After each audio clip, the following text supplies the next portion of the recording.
Hola chicos, en este video les voy a explicar el modelo de comercio internacional de David Ricardo. Pero antes de comenzar les voy a pedir disculpas una vez más por el ruido que viene de la calle, tanto del tráfico como las conversaciones de las personas, no sé, todo el ruido que viene de afuera, por favor me disculpan. Definitivamente todavía no he podido encontrar un lugar donde grabar estos videos y así poder evitar el ruido. Otra cosita, este video posiblemente se extienda bastante porque la idea es explicar todo el modelo completo. Entonces comencemos con lo que nos dice el modelo. Nos dice así que el comercio internacional se basa en la existencia de ventajas comparativas que surgen a partir de las diferencias en la productividad del trabajo. El comercio entre dos países, así, puede beneficiar a ambos países si cada uno exporta los bienes en los que tiene ventaja comparativa. Ojo, ventaja comparativa. Un país tiene ventaja comparativa en la producción de un bien si el costo de oportunidad de producir este bien en términos de otros bienes es menor en este país de lo que lo es en otro. Mire, quede claro, la ventaja comparativa se refiere al costo de oportunidad de producir un bien en términos de otros bienes. Ojo, aquí comparamos la producción de un bien, el costo de producir un bien en términos de otros. Tengan bien clarito eso. Bueno. Ahora sí, las diferencias entre ventaja absoluta y ventaja comparativa. El modelo de Ricardo se basa en las ventajas comparativas, no en las ventajas absolutas. El primero en hablar de ventaja absoluta fue Adam Smith. Él decía que el comercio internacional se basa en la ventaja absoluta. ¿A qué hace referencia la ventaja absoluta? Un país tiene ventaja absoluta cuando es más productivo que otro. Es decir, si un país es bastante productivo en café, o sea, produce muchísima más cantidad de café que otro país, pues este debe especializarse en la producción de café y exportar café. El otro, si es más productivo en la producción de zapatos, pues entonces debe especializarse en la producción de zapatos, y así estos dos países intercambiarían zapatos por café. Pero llega Ricardo y le dice a Smith, eso no es así, porque y si este país es también productivo en la producción de zapatos, es decir, que ese país produzca bastante café y produzca bastantes zapatos, entonces no tendría sentido para ese país comerciar. David Ricardo entonces propone la ventaja comparativa, que ya compara o dice que el comercio internacional se basa en las diferencias de los costos de oportunidad. Es decir, listo, yo produzco bastante de dos tipos de bienes, pero ¿a qué costo? Cuando decido producir de un bien, ¿a cuánta cantidad del otro bien debo renunciar? Y entonces lo haría lo mismo el otro país y bueno, listo. Hablemos de costo de oportunidad y ahí sí decidamos comerciar. Acá yo les tengo un ejemplo de lo que estoy diciendo. Este primer recuadro muestra la producción de café y zapatos de Colombia y de Brasil. En el caso de Colombia produce 100 kilos de café y 45 unidades de zapatos. Brasil, por su parte, produce 250 kilos de café y 180 unidades de zapatos. Si vemos, Brasil es súper productivo en la producción tanto de café como de zapatos. Por lo menos en el caso de café, produce 150 kilos más de café que Colombia. Y produce, muchísimo más zapatos de lo que produce Colombia. Ay, qué pena, no soy tan buena para los cálculos rápidos. Bueno, en fin, si vemos, Brasil es eficiente muchísimo más que Colombia en la producción de ambos bienes. Entonces, ¿qué los llevaría a ellos dos a comerciar? Veamos entonces aquí los costos de oportunidad y mirar si hay entonces ventajas comparativas. En el caso de Colombia, tiene un costo de oportunidad en la producción de café de 0,45. Brasil, por su parte, en la producción de café tiene un costo de oportunidad de 0,72.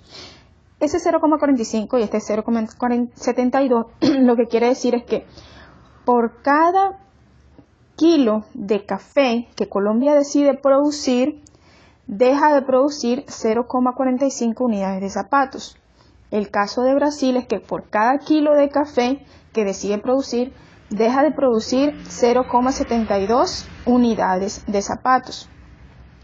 Si vemos acá, Colombia tiene un costo de oportunidad menor, muchísimo menor que el de Brasil en la producción de café. Listo. Para la producción de zapatos, Colombia tiene un costo de oportunidad de 2,2, es decir, que por cada unidad de zapatos deja de producir 2,2 kilos de café. Para el caso de Brasil, por cada unidad de zapatos que decide producir, deja de producir 1,39 kilos de café. Luego, Brasil tiene un costo de oportunidad muchísimo menor que Colombia en la producción de zapatos. Entonces, aquí ya podemos mirar dónde están las ventajas comparativas de cada país. Colombia, como tiene un costo de oportunidad menor en la producción de café, entonces tiene ventajas comparativas en la producción de café, a diferencia de Brasil. Para el caso de la producción de zapatos, Brasil produce zapatos a un menor costo de oportunidad que Colombia. Por lo tanto, Brasil tiene ventajas comparativas en la producción de zapatos. Digamos que en resumidas cuentas, o si decidieran comerciar, diríamos entonces que Colombia se especializaría en la producción de café y Brasil se especializaría en la producción de zapatos. Listo. Como todo modelo económico, este modelo también tiene unos supuestos. 10. El primero, suponemos que existen dos países, nuestro país y un país extranjero. Segundo, un solo factor productivo, trabajo. Tercero, dotación de recursos fijos en cada país. Esta L representa la oferta total de trabajo en nuestro país y el asterisco representa la oferta total de trabajo en el país extranjero. Antes de continuar con los supuestos, les digo algo. Cada vez que vean un asterisco, nos estamos refiriendo al país extranjero. Listo. Cuarto, se producen dos bienes. Por ejemplo, bienes agrícolas y bienes industriales. Este es un ejemplo mío, puede ser cualquier otro tipo de bienes. Vino y queso, zapatos y sandalias, computadores, café, en fin. Total, dos bienes. Quinto, la tecnología se define por la productividad del trabajo expresada en términos de requerimientos de trabajo por unidad. Cuando aquí hablamos, les recuerdo, cuando aquí hablamos de tecnología, para los que no estudian economía sino otras carreras, en economía cuando hablamos de tecnología no hablamos de computadores o cualquier otro dispositivo electrónico, hablamos del cómo se hacen las cosas, o mejor dicho, cómo se combinan los factores productivos para producir bienes. En este caso hablamos de requerimientos de trabajo por unidad. ¿Cuánto requerimos, cuánto trabajo requerimos, aquí hablamos de horas hombres, requerimos para producir una unidad de un bien? Sexto, existen diferencias tecnológicas entre ambos países. Ya, o sea, un país tiene determinadas combinaciones de factores para producir un bien y el otro tiene otras totalmente diferentes. No son las mismas, no utilizan la misma tecnología o la misma cantidad de trabajo para producir determinados bienes. Y con rendimientos constantes a escalas, queremos decir que a medida que aumenta la producción, los costos permanecen constantes. esta economía, ambas economías en los dos países, pues, se encuentran en pleno empleo.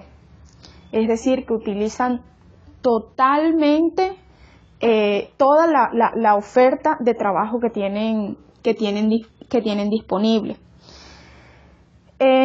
Octavo, existe movilidad de factor de trabajo dentro del país, pero no entre países. Esto quiere decir que dentro del país los trabajadores se pueden movilizar de un sector a otro, pero los trabajadores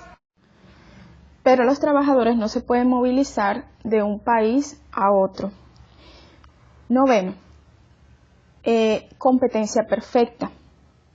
Es decir, que los agentes son precio aceptantes.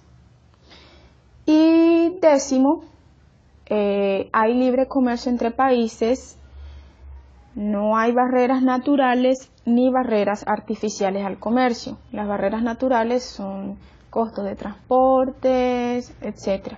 Y las barreras artificiales vendrían siendo aranceles, cuotas de importación, etc.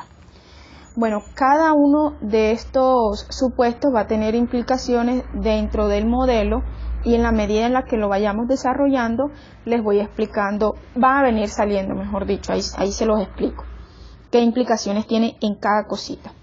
Bueno, hablemos ahora entonces de la frontera de posibilidades de producción, FPP. Bueno, les digo, los recursos son escasos, entonces una economía tiene límites para lo que puede producir. Para producir de un bien le toca renunciar a otro bien debido precisamente al límite que tiene en cuanto a los recursos.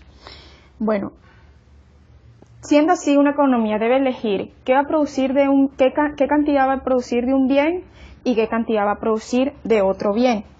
Estas elecciones o intercambios que tiene que hacer una economía se muestra gráficamente en la frontera de posibilidades de producción, que nos muestra la cantidad máxima que se puede producir de un bien cuando se decide producir determinada cantidad de otro bien.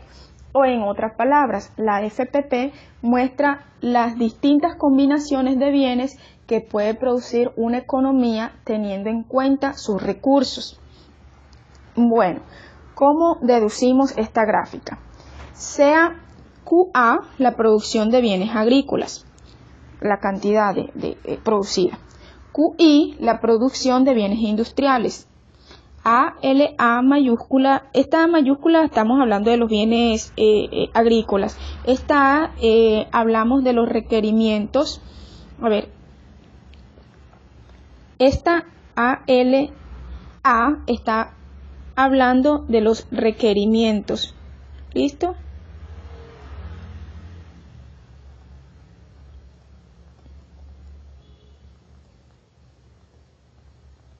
Requerimientos de trabajo por unidad de producción. ¿De qué? De bienes agrícolas. Entonces, esos requerimientos multiplicados por la cantidad de producción nos debe dar el trabajo utilizado en la producción de bienes agrícolas.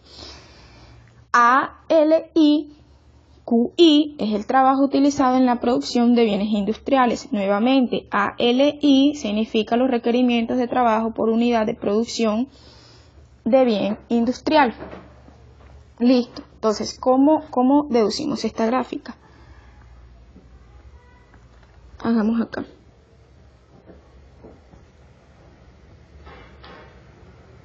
En el eje de las Y vamos a situar la producción de bien industrial, de bienes industriales, y en el eje de las X vamos a situar la producción de bienes agrícolas. Listo. Cuando solo hay un factor de producción, la FPP es una línea recta. Aunque esa línea me quedó un poco rara, vamos a ponerla por acá. La FPP es una línea recta. En mi caso no me salió tan recta, pero bueno, ustedes me entienden. Cuando solo hay un factor de producción, la frontera de posibilidades de producción de una economía es una línea recta. Listo. Esto también tiene una implicación, o aquí hay un supuesto implicado, y es que la economía se encuentra en pleno empleo. Luego, toda la economía está situada a lo largo de la curva de la frontera de posibilidades de producción, que no es precisamente una curva, y ustedes saben por qué. Listo. Ahora, esta gráfica está definida de la siguiente manera. A, LA, QA es el trabajo utilizado en la producción de bienes agrícolas, más ALI, QI, trabajo utilizado en la producción de bienes industriales, es igual, o mejor dicho, vamos a ponerlo, es menor o igual a la oferta total de trabajo. Esto quiere decir que, primero, todos los recursos, todas las combinaciones de producción de bien deben estar situadas aquí, todas las combinaciones. Tiene que ser, ¿por qué? Porque todo el trabajo que se utilice en la producción de bienes agrícolas y en la producción de bienes industriales no puede sobrepasar la cantidad o la oferta total de trabajo de esta economía. Como esta economía se encuentra en pleno empleo, es decir, que está utilizando totalmente la oferta de trabajo de que dispone, entonces la curva de esta economía está definida así. Requerimientos de trabajo o trabajo utilizado en la producción de bienes agrícolas más el trabajo utilizado en la producción de bienes industriales debe ser igual a la oferta total del trabajo de que dispone esta economía. Y así tenemos la ecuación de esta gráfica. Listo. Una vez tenemos la ecuación definida, podemos hallar las cantidades máximas que se pueden producir de bienes agrícolas y de bienes industriales. La cantidad máxima de bienes agrícolas que se pueden producir una vez se decide renunciar a bienes industriales es igual a L sobre ALA, es decir, la oferta total de trabajo dividida sobre los requerimientos de trabajo por unidad de producción de bienes agrícolas. La cantidad de trabajo que se necesita para producir bienes agrícolas. Y en el caso de bienes industriales, cuando se decide producir solo bienes industriales y renunciar totalmente a la producción de bienes agrícolas, entonces es igual a la producción, a la cantidad total de trabajo sobre los requerimientos de trabajo por unidad de producción de bienes agrícolas.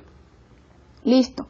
Ya tenemos la ecuación, la gráfica, las cantidades máximas que se pueden producir de ese bien.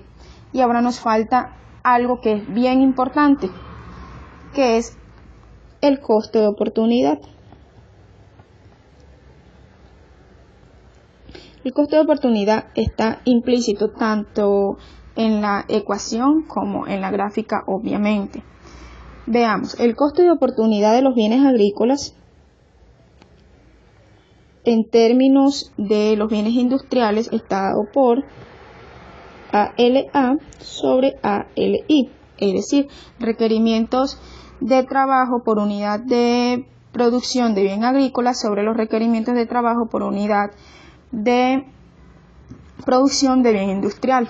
El costo de oportunidad de los bienes industriales está definido por ALI sobre ALA. Costo de oportunidad de los bienes industriales en términos de los bienes agrícolas. Ojo, costo de oportunidad de un bien en términos del otro bien. En el caso de los bienes industriales está definido por los requerimientos de trabajo por unidad de producción de bienes industriales sobre los requerimientos de trabajo por unidad de producción de bienes agrícolas. Es decir, que por a cuántos bienes industriales renuncio cuando decido producir una unidad adicional de bien agrícola. Bueno, ya listo, hablamos de la FPP, de su gráfica y de cómo está definida, y hemos hablado de la frontera de posibilidades, del coste de oportunidad, perdón. Nos falta algo más para ahora sí llegar como tal al modelo.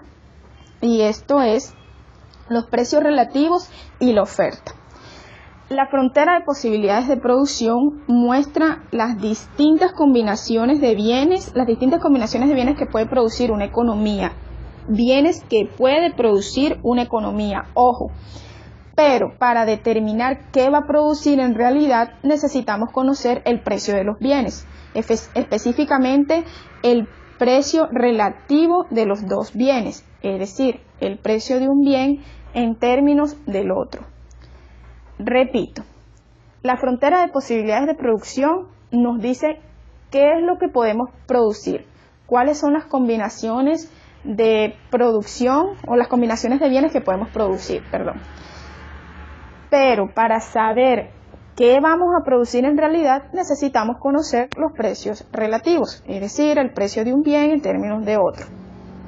Bueno, aquí definimos PA como el precio de los bienes agrícolas y PI como el precio de los bienes industriales. Además, sabemos que una unidad de bien agrícola requiere ALA trabajadores. Una unidad de bien industrial requiere ALI trabajadores. Como estamos en competencia perfecta, asumimos entonces que los beneficios son igual a 0. Listo. Luego, el salario por hora, ojo, salario por hora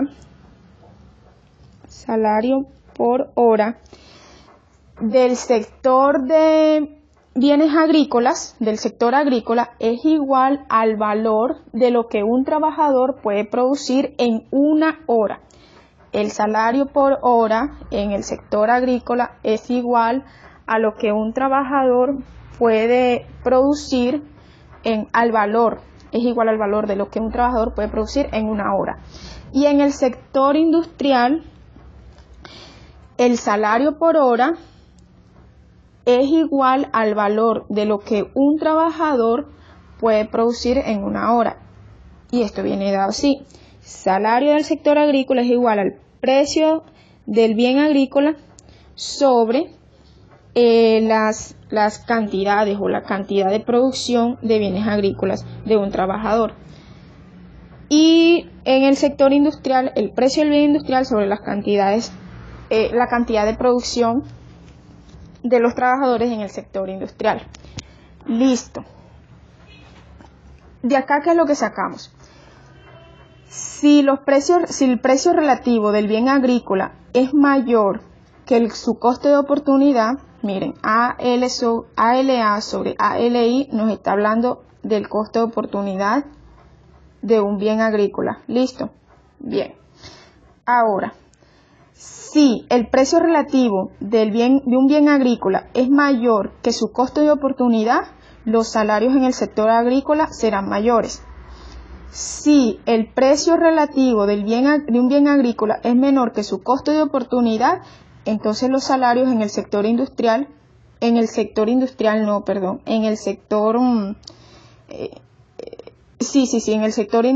son mayores. Si el precio relativo del sector agrícola es igual al costo de oportunidad, los salarios serán los mismos en ambos sectores. ¿Esto qué implica?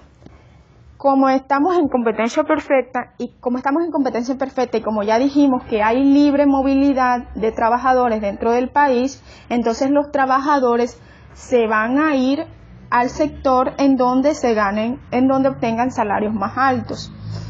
Si el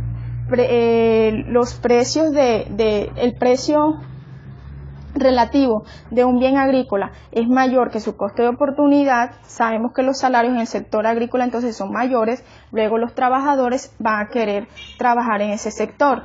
Si el precio del bien agrícola es menor que su costo de oportunidad, por tanto los salarios mayores van a ser en el sector industrial, entonces los trabajadores van a irse a trabajar al sector industrial.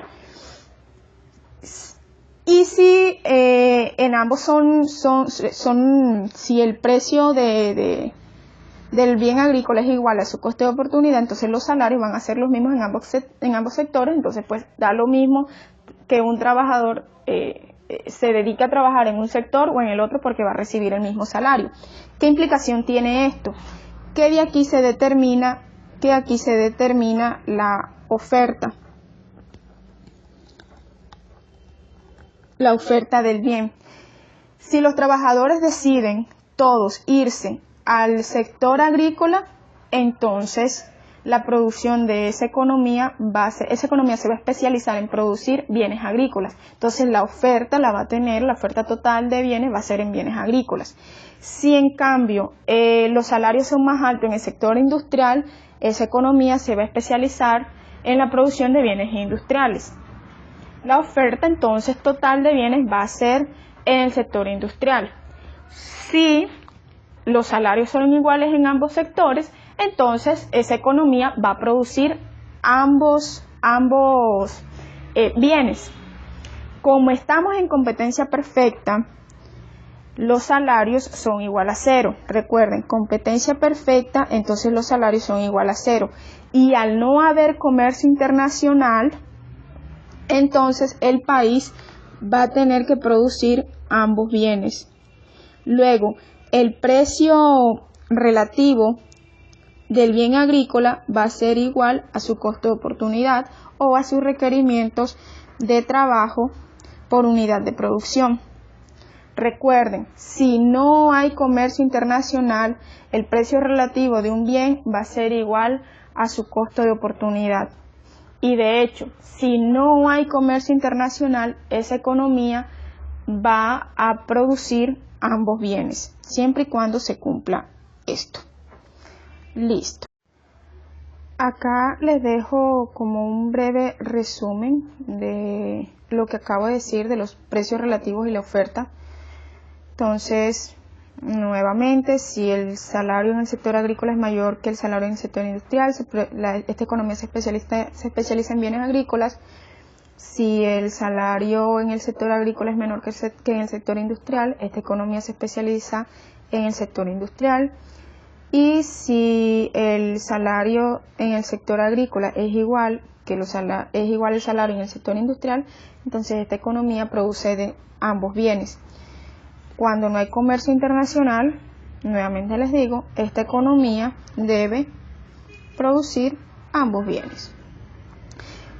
Bueno, ahora sí vamos a hablar del modelo, pero lo voy a hacer en un siguiente video.